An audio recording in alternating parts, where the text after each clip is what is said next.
Narito ang ilan sa basketball players na nagpatunay na hindi lahat ng basketballista ay heartbreakers.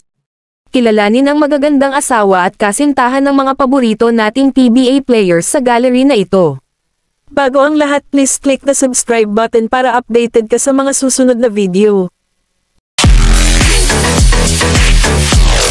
Tim Kramer. 14 na taon na ngayong kasal ang dating PBA player na si Doug Kramer sa aktres na si Chesca Garcia Kramer. Biniyayaan na rin sila ng 3 anak na sina Claire Kendra, Scarlett Lovell, at Gavin Phoenix. Mula sa pagiging isang basketball player, si Doug at ang kanyang pamilya ay isa na ngayong YouTubers. Simon. Noong 2019, nagpakasal sina dating PBA star Peter June Simon at binibining Pilipinas Supernational 2018 Jeza Hular. Sa ngayon, mayroon na silang anak na lalaki na si Angel Peter Jaden Simon, na ipinanganak noong March 2021. Team Pingris. 16 na taon ng kasal ang dating Magnolia Hotshots player na si Mark Pingris kay Danica Soto. Sa ngayon, mayroon na silang 3 anak na sina Jean Michael, Aniel Makela, at Jean-Luc Soto Pingris. Team Barroca. Ikinasal ang Magnolia Hotshots playmaker na si Mark Barroca sa kanyang misis na si Rosel Ann Alinia Barroca noong February 2018. Sa ngayon, mayroon ng 3 anak ang mag-asawa na sina Natalie, Nathan, at Noah.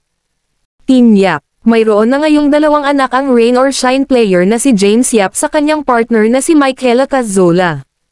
Team Thompson. Nagpakasal ang PBA player na si Scottie Thompson at Jinky Serrano noong December 2021. Sa ngayon mayroon na silang isang anak na si Baby Aster.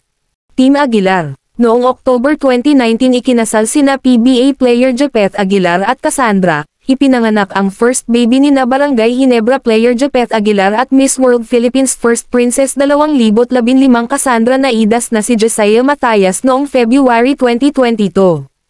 Team Santos. 18 taon nang kasama sa buhay ng San Miguel Beermen player na si Arwin Santos ang kanyang misis na si Yvette Gavieres Santos. Team Slaughter. Ikinasal ang Ginebra bigman na si Greg Slaughter sa kanyang longtime girlfriend na si Shinina Huban noong December 2020. Mayroon na rin sila ngayong isang anak na babae na si Stelina. Team Alapag. 12 taon nang kasal ang dating Gilas Pilipinas captain na si Jimmy Alapag sa aktres na si LJ Moreno. Biniyayaan na rin sila ng 4 na anak na sina Ian Maximus, Kiana Sky, Kaylan Asher, at Kaysen.